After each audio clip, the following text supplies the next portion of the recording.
Hey guys, it is Monday, which means I am back with another Monday market update for the urban Toronto real estate market.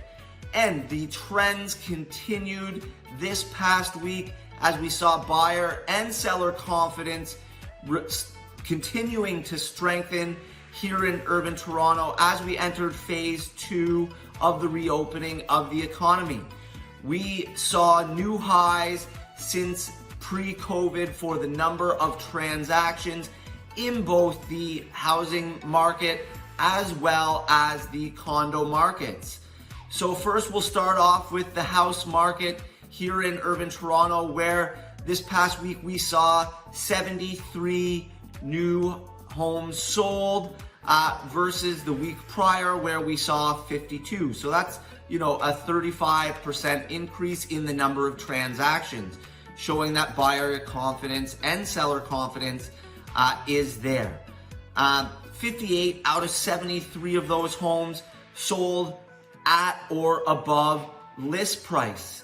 Okay, now obviously that needs to be put into context. If people are just listing at or below market value, you would expect it to go at or above. But what it does show is that both sellers and buyers are confident enough in the marketplace to be involved in multiple offer or bidding war situations. Okay, we saw the average sale price drop quite a bit week over week. It dropped to $1.45 million versus $2.1 million 2 weeks ago. Now, to put that into context for you, a big reason here is 2 weeks ago, 18 of the 52 sales were at or above the $2 million mark, and there was an $18 million sale. So that brought up that average sale price. This past week, we only saw 10 of the 73 sales at or above the $2 million mark. Okay, and so that's why we saw average sale price come down. But there was definitely still confidence out there with, almost 90% of sales going at or above list price. The sale to list ratio was at the highest it's been since pre-COVID at 111% of ask. So the sale price on average was 111% of ask. But once again, that does need to be put into context if things were being listed exceptionally low. Okay, so 54 of 62 houses that sold under $2 million went at or above asking. It really shows that below $2 million mark is uber competitive right now. So if you are out there looking to buy a home with under $2 million, you can expect that 9 times out of 10, you are going to be competing and you are going to have to pay over the asking price. So just be prepared for that, because that's what's going on in the market right now. Okay, now let's get to the condo market. So the condo market, we saw another 20% jump in the number of transactions. And for the first time since pre-COVID, we saw over 100 transactions with 109 transactions.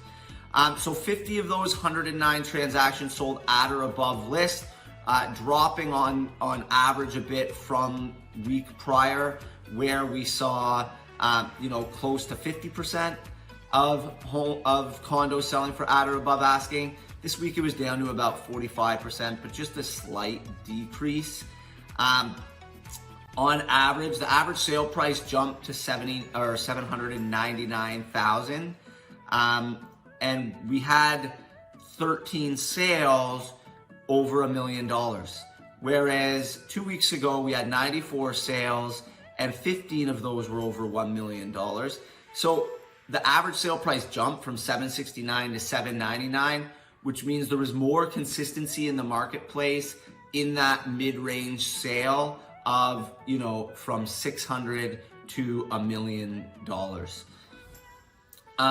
The sale to list ratio was 100%, which just means on average, if you're looking at a property, you can expect to pay at or just slightly above asking, okay? There were 3 sales over $2 million, so we're still not seeing a ton of activity in that uber luxury market here in the urban Toronto markets in condos, okay? You're still not seeing that much activity there, especially with only 13 of 109 sales over $1 million.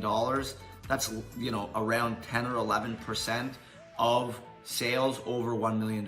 So the majority of transactions still in the condo market are below $1 million. So the luxury market for condos is still slow.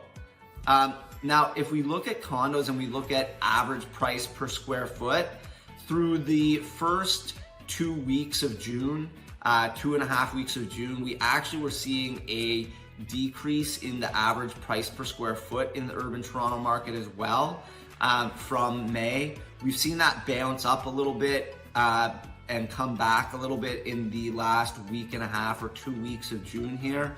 And we're looking at numbers that aren't quite as high as May, but are at or slightly above what we saw in April for average price per square foot. So we've seen a little bit of a dip there as well. So hopefully that helps. If you have any questions, feel free to DM me or reach out directly. And for now, cheers, stay safe.